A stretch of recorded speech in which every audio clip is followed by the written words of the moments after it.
A ver, ¿qué podría tener en común una carta de hace, qué sé yo, 2000 años con los problemas de liderazgo que vemos hoy? Pues mucho más de lo que uno se imagina. Hoy nos vamos a meter de lleno en el primer capítulo de la carta a Tito. Y no lo vamos a ver como un simple texto religioso, para nada. Lo vamos a tratar como lo que es, un manual increíble sobre cómo manejar una crisis y construir un liderazgo fuerte, desde cero. Pero antes de meternos de lleno, pensemos un momento en esto. ¿Qué es lo que realmente define a un buen líder? ¿Será la experiencia? ¿El carisma que tiene? ¿Quizás su conocimiento técnico? Bueno, esta carta nos va a dar una respuesta, y les adelanto que es súper clara, muy exigente, y la verdad sigue siendo increíblemente relevante hoy en día. Muy bien, entonces pongámonos en situación. Para entender todo esto, tenemos que viajar a un lugar específico, a la isla de Creta. Y no era cualquier lugar, ¿eh? Tenía fama de ser un sitio, digamos, complicado. Y ahí es donde empieza todo, con una misión súper crítica. Y en esta historia tenemos dos personajes clave. Por un lado está Pablo, el mentor, el que ya tiene todo el recorrido. Y por el otro, su mano derecha, Tito. Fíjense cómo lo llama, verdadero hijo en la fe. O sea, no era un empleado, era alguien de su círculo más íntimo, de total confianza. Y la tarea que Pablo le pone sobre los hombros es, de verdad, monumental. Una de esas que no solo pide que seas bueno en lo que haces, sino que tu carácter sea de acero. Entonces, ¿cuál era la misión exactamente? El versículo 5 nos lo dice clarito. La orden tenía dos partes. Primero, corregir lo deficiente. ¿Qué significa eso? Básicamente, meterse en el desorden y poner la casa en orden. Y segundo, y aquí está la clave, establecer ancianos en cada ciudad, o sea, nombrar líderes locales. La estrategia de Pablo es brillante, ¿no? Para arreglar un problema de raíz, hay que poner a la gente correcta al mando. Claro, la pregunta del millón es, ¿y cómo son esos líderes? ¿Qué perfil tienen que tener? Y aquí es donde la carta se transforma, literal, en un manual de recursos humanos de altísimo nivel. Pablo no deja nada, pero nada al azar. Le da a Tito una lista de requisitos súper específica. Y lo primero es lo primero. El examen empieza en casa. Fíjense en esto. Antes de que alguien pueda siquiera pensar en liderar una comunidad, tiene que haber demostrado que puede liderar su propia familia. El primer requisito es ser irreprensible, es decir, que no haya por dónde señalarlo, que su reputación sea intachable, su vida privada, su familia. Esa es su primera y más importante carta de presentación.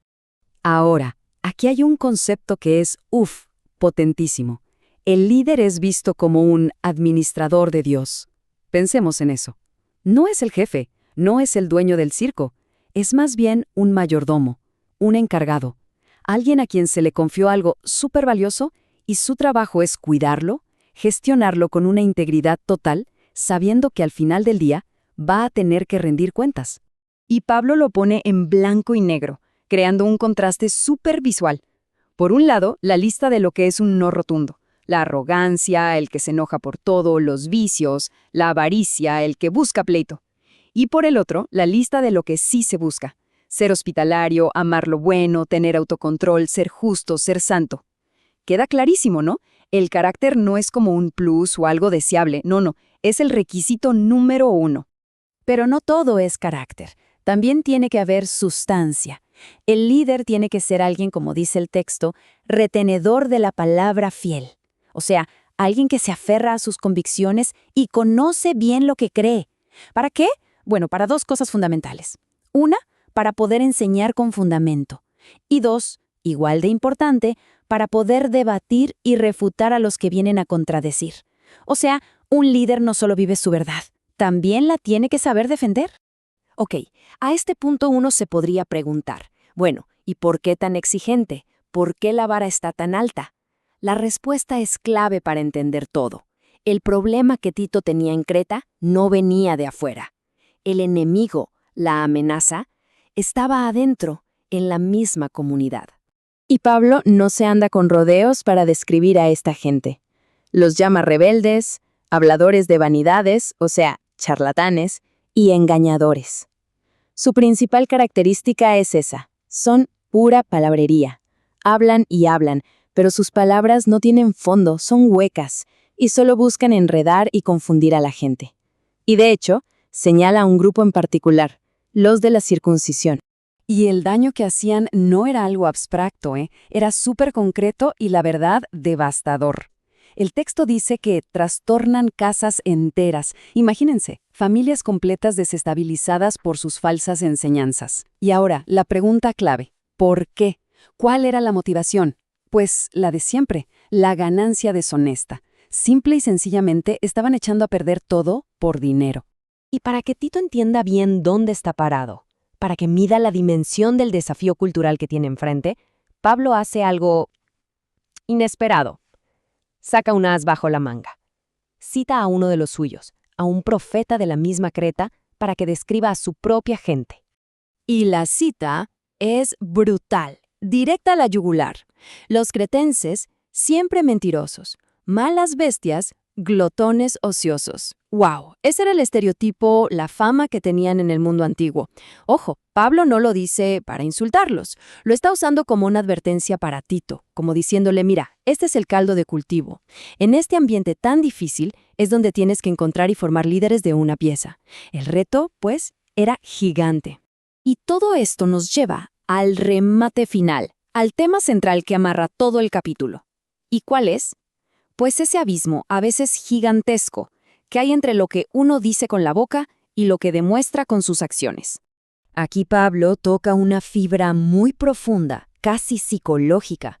Nos dice que nuestra perspectiva del mundo depende totalmente de cómo estamos por dentro. Es como si usáramos lentes. Si una persona es pura por dentro, todo lo ve con pureza. Pero si alguien está corrompido, sus propios lentes, su mente y su conciencia están sucios, y entonces todo lo que ve se contamina, se distorsiona. Y aquí viene la frase que es el corazón de todo el problema en Creta, y que, seamos sinceros, resuena muchísimo hoy en día. Profesan conocer a Dios, pero con los hechos lo niegan. Ahí está, es la definición perfecta de la hipocresía. Dicen una cosa, pero sus acciones, su día a día, gritan justo lo contrario. El diagnóstico final para esta gente es durísimo, implacable. Se les califica de abominables y rebeldes. Y fíjense en esto, reprobados en cuanto a toda buena obra. En otras palabras, sus acciones han demostrado que, más allá de lo que digan, no son de fiar para nada bueno. Sus hechos al final invalidaron por completo sus palabras. Y así cerramos el círculo. Volvemos a la pregunta del inicio, pero ahora con todo este contexto. Después de desmenuzar este manual de liderazgo en crisis, la pregunta pega todavía más fuerte. Al final del día, en el liderazgo, ¿qué es lo que de verdad revela quién es alguien?